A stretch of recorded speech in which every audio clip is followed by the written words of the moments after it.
pemerintah tampaknya sangat bergantung pada hasil penyelidikan pengadilan Filipina yang akan memeriksa atasannya Mary Jane. Apakah itu sesuatu yang bijak? Apakah kita bisa mengandalkan pengadilan di sana? Iya, kita harus cermat ya mendengar statement Presiden dan Jaksa Agung, bukan membatalkan tapi menunda. Artinya kita masih memberi kesempatan pembuktian yang akan dilakukan oleh sana, tetapi tidak berarti menghapuskan. Karena di Undang-Undang Narkotika sendiri kan bunyinya barang itu ada padanya. Mau dia tahu atau tidak di koper itu isi narkoba, barang ada padanya. Kemudian ketika menguji, dia curiga enggak barang itu kok lebih berat, koper itu lebih berat dan sebagainya.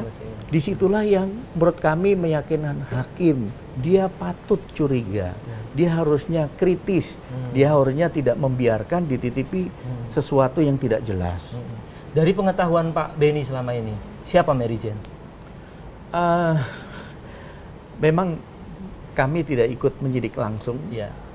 Kalau kami menyidik langsung, biasanya kami tuntas. Ya.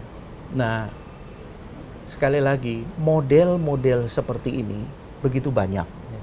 Artinya, seseorang yang pertama ditugaskan sebagai kurir, ketangkep. Maka serta-merta yang saya ungkap adalah pasportnya dia pernah kemana saja. Itu standarnya ya? Ya, ketika ternyata ini dilakukan tidak? Saya tidak tahu.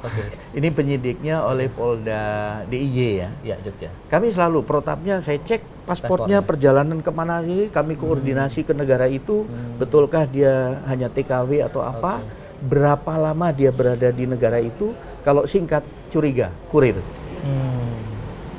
Itu cara kerja. Ya. Jadi sebetulnya dari awal sudah bisa ketahuan. Iya. Nah, pertanyaannya adalah ketika sang hakim yakin, tidak main-main memutus mati ya, dia pasti ada sesuatu yang membuat dia yakin. Sekarang sudah ditunda dan pemerintah menunggu pengadilan di Filipina. Apa yang harusnya dilakukan oleh Indonesia?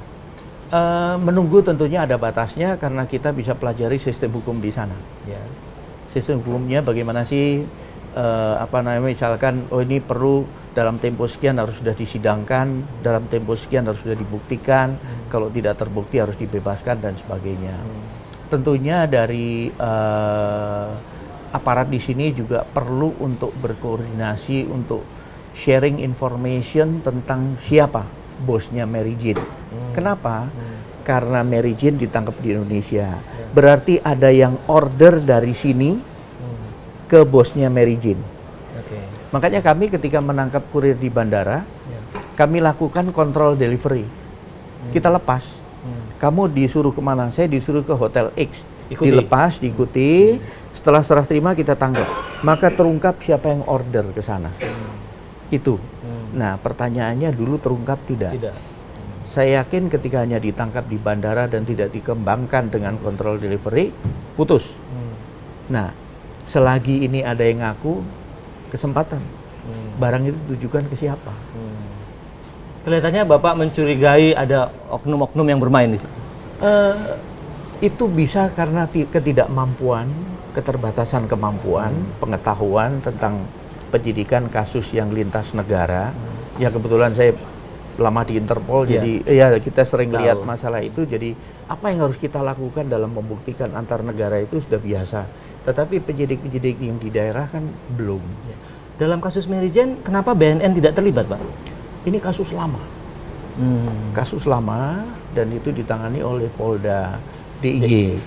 Tapi tentunya saya menyarankan juga ke BNN untuk proaktif juga dalam rangka sharing information untuk mengungkap siapa sesungguhnya calon penerima barang itu. Baik. Ini menarik sekali. Terima kasih Pak Beni atas informasinya, sangat menarik. Pemirsa jangan kemana-mana, usai jeda kita akan kembali mengupas lebih jauh tentang bagaimana jaringan narkoba di penjara bersama penceramah yang juga mantan napi Anton Medan. Tetap di Azul Corner.